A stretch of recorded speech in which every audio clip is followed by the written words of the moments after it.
Hi guys! Nakabili ako ng turon. And imagine dati sa mura-mura lang neto. Ngayon, 20 na siya guys. And then nakabili din ako ng isang turon na ube kasi sobrang nag-crave ako. Oh my god! Ang nagbebenta kanina. And ube. And then turon.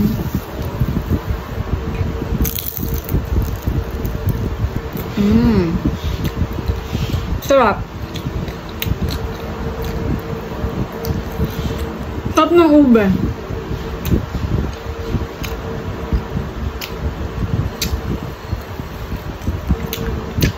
Minsan lang ako kumakain guys. Kasi kailangan kong i-maintain yung timbang ko. Actually, nag-gain na ako ng weight ngayon so far.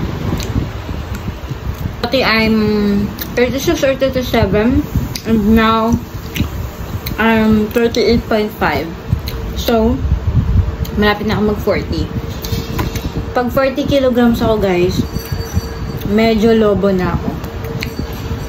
I was there before. Pinakamabigat kong timbang is 42. Sobrang laki ng tiyan ko noon, parang buntis. Bilog yung mukha ko. Laki ng braso ko. Laki din naman ngayon. Although, nagda-diet ako. Pero, syempre, kailangan pa rin natin tumikim ng mga gusto natin. Kasi being satisfied na naman. You know. Okay lang na kumain ka ng mga pinagbabawal. Basta, just moderate. Like, konti lang. Just to have yourself matikman mo. Kawawa naman kasi kung nasa isip natin gusto natin kumain pero since bawal hindi na tayo kakain. It's up to you pa rin. For me para sa akin, okay lang kumain as long as moderate lang. Hinahinay lang. Kunti lang. As long as nakakain ka, goods na yun. Kesa naman hindi ka talaga makakain. Ito full of carbohydrates to Yung carbohydrates talaga yung isa sa pinaka-mabilis na makapagpalaki ng natin, timbang. At least, once a month, goods na yun. Kung ano yung gusto mong kainin. Guys, sabi nga nila, sa alcohol pa, drink moderately. Sa foods din, same lang. Kailangan nating ingatan yung sarili natin. Walang ibang mag-iingat sa sarili natin, kundi yung sarili lang din natin. Okay. Pero ito talaga yung gusto ko, yung maraming sugar. Sarap. Worth it din naman yung 20 pesos ko. Okay na okay yung 20 pesos ko guys. Sarap. Bukas na naman to kasi hindi ko naman gusto. Ewan ko I love it. Siguro guys, 3 buwan or kailan ba ako last time kumain ng ganito? Last year pa ata Sorry guys.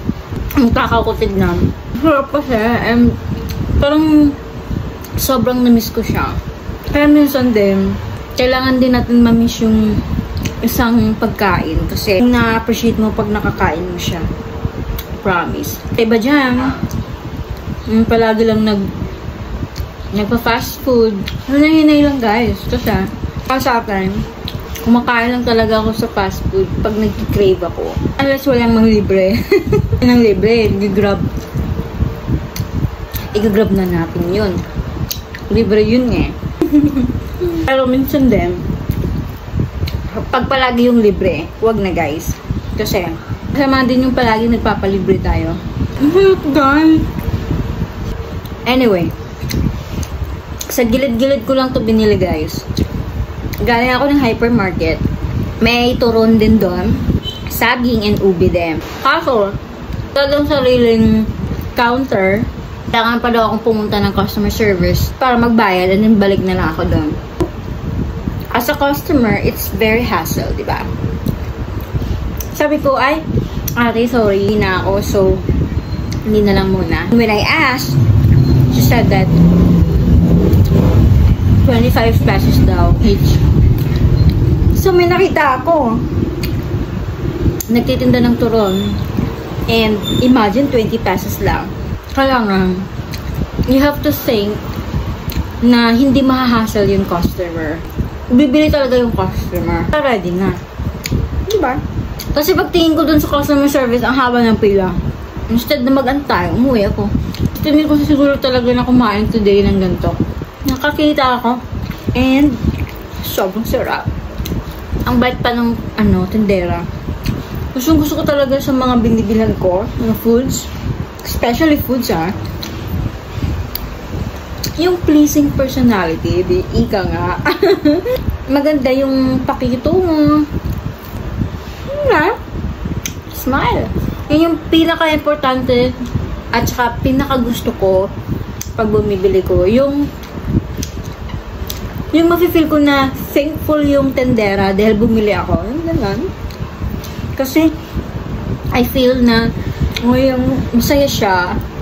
Pag masaya kasi yung tao, masaya na rin ako. Yun lang. Tapos ako kumain, guys. Yun lang talaga. Bye-bye! See you next video!